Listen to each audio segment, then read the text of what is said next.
bagaimana pendapat para ulama? Kalau ulama dulu, kita kembali kepada ulama abad keempat, itu mengatakan rokok itu sunnah. Baik. Jadi fatwa abad keempat dinukil para ulama. Karena apa? Belum terbukti, dan cara merokok pun masih sangat sederhana. Belum ada pabrik rokok yang besar itu, paling hanya orang per orang dan sebagainya begitu. Dan kenapa? Karena kalau lagi ngerokok itu bisa menjaga perang, perbatasan-perbatasan itu. Kalau dengan rokok dia melek, nggak ngantuk. Sehingga dianggap ini sebagai sesuatu yang untuk membantu dalam kebaikan, maka hukumnya baik. Makanya sunnah dulu. Abad ke-8 banyak orang batuk-batuk.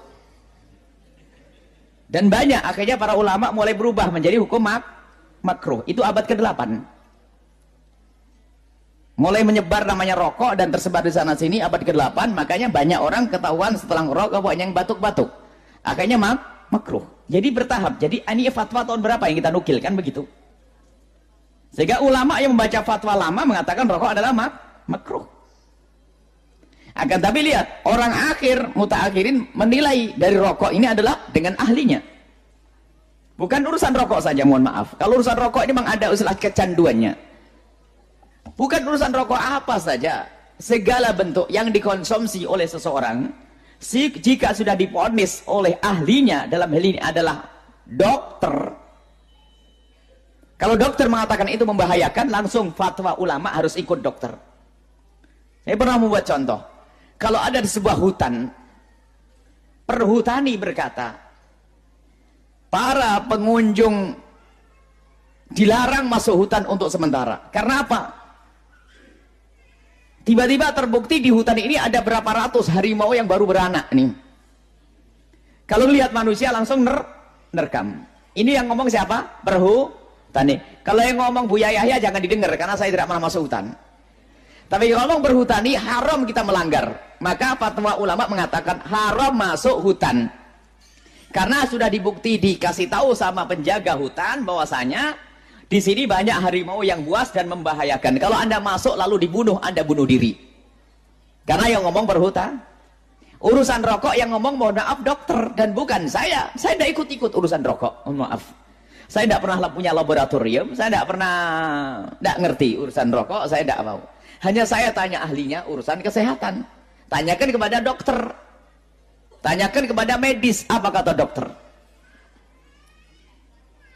Minta rekomendasi 10 dokter yang ahli mengatakan rokok adalah ada vitamin apanya. Atau membuat sehat. Ini kita perlu jujur dalam berfatwa. Dalam menyampaikan fatwa. Ulama ahlinya dalam hal ini, anda fas'alu ala dzikri in kuntum la ta'lamun, perintah Al-Quran. Tanyakan ahlinya, dan ahlinya adalah para dokter. Biarpun dokter yang rokok tuh diam-diam ngomong rokok tuh membahayakan loh ya. Dia sadar, dokter lah kamu rokok. Iya nih, saya itu susah ninggalkan rokok. Tapi bahaya enggak? Ya, bahaya sih, bahaya. Coba, ini dalam hukum itu sebenarnya sederhana. Tidak usah kita sok jadi dokter. Saya tidak perlu jadi seorang dokter. Lalu nggak usah saya Al-Bahja akan mengeluarkan fatwa kalau sudah punya laboratorium. Oh, sampai mati ini saya tidak punya laboratorium. Cukup saja tanyakan apa kata dokter. Setelah dokter mengatakan, lalu distempel. Di setiap rokok membuat kanker, membahayakan dan sebagainya. Itu bohongan atau beneran nih kira-kira?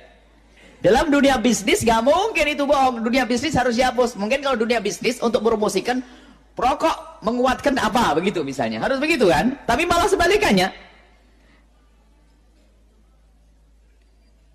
Itu bukan main-main, bukan saya yang ngomong. Yang punya rokok pun juga ngomong kok, masa? Yang punya rokok tuh ngomong itu.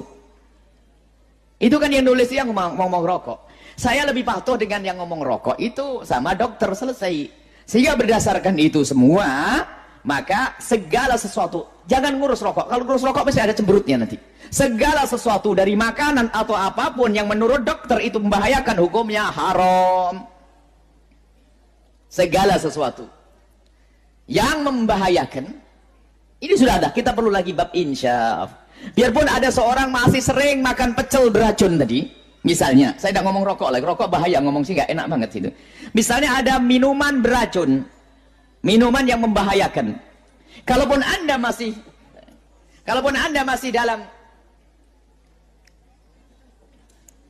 Kalau Anda masih dalam kubang keharaman itu, cukup minta mohon, minta ampun kepada Allah dan sebagainya. Selesai. Bertahan. Jangan membela lalu cari fatwa yang lainnya. Adapun bagaimana tentang fatwa ulama tentang kemakruhan rokok, itu juga fatwa yang tidak salah karena dinukil dari fatwa lama. Orang akhir zaman mengambil fatwa lama.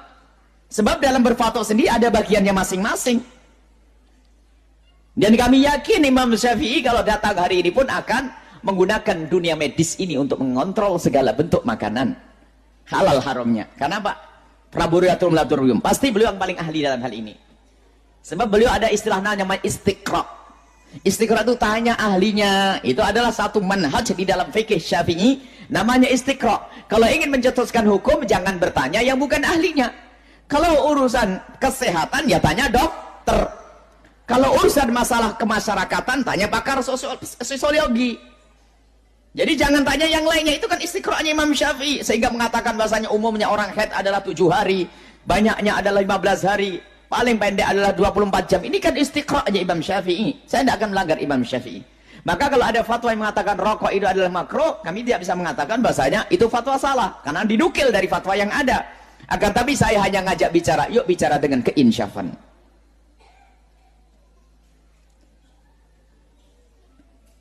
Kalau Anda tidak insaf, besok insya Allah ada satu rombongan yang menghadiahkan rokok kepada Anda, mengajari anak Anda yang umur 5 tahun diajari ngerokok. Mau enggak? Enggak mau. Istri Anda biar ngerokok semuanya. Putra-putri Anda biar merokok semua. Mau atau tidak?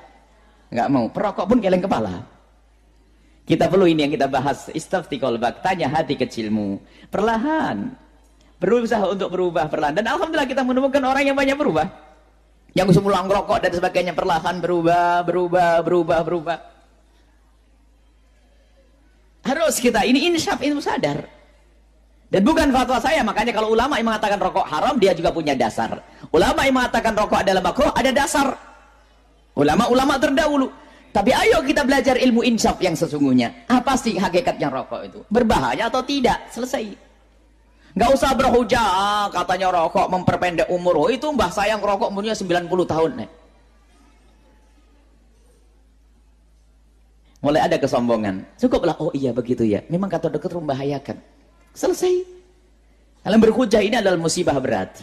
Dan ingat bagi yang sudah tidak merokok, ya jangan serta-merta mencaci maki orang yang masih merokok. Kemana-mana rokok haram, sampai sumpah akhirnya dipanggil Ustadz rokok. Gara-gara setiap majelis ngomong rokok haram. Saya punya salah satu orang yang saya kenal. Satu kampung itu ternyata apa? Anak orang yang saya kenal itu adalah Buya kenal dengan Ustadz ini. Oh iya, itu kawan saya. Oh itu Ustadz rokok. Loh kenapa? Setiap di majelis ngomong rokok haram. Kayak tidak ada ceramah yang lain lagi. Jadi orang pada tersinggung. Rokok haram. Sehingga gara-gara sering ngomong rokok haram, dipanggil Ustadz rokok. Semuanya ada pada tempatnya. Dan saya minta maaf kepada yang masih merokok. Yang masih merokok di majelis ini saya doakan insya Allah sehat, seger, buger, dan cepat berhenti ngerokok enteng. Amin. Insyaf ini. Nggak usah pusing-pusing, nggak usah cemberut oleh kiri kanan. Tinggal insyaf insya Allah. Nggak usah pakai hitungan ekonomi. Wah kalau dihitung rokok nanti 3 tahun saja naik haji. Oh ini saya nggak ngerokok tetap fakir. Nggak usah urusan itu ini. Orang fakir nggak ada hubungannya dengan merokok dan tidak merokok. Biasanya ada berhujah, itu adalah kesombongan. Sudahlah, selesai. Bahas masalah rokok beres.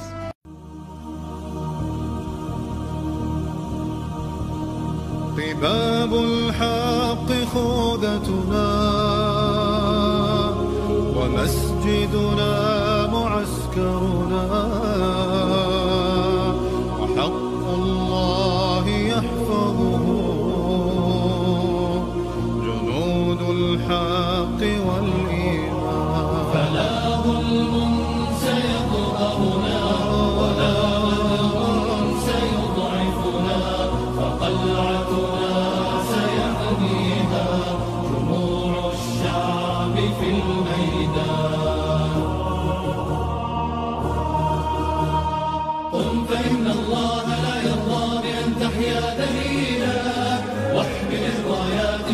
واحتمل حملا ثقيلا قم فإن الله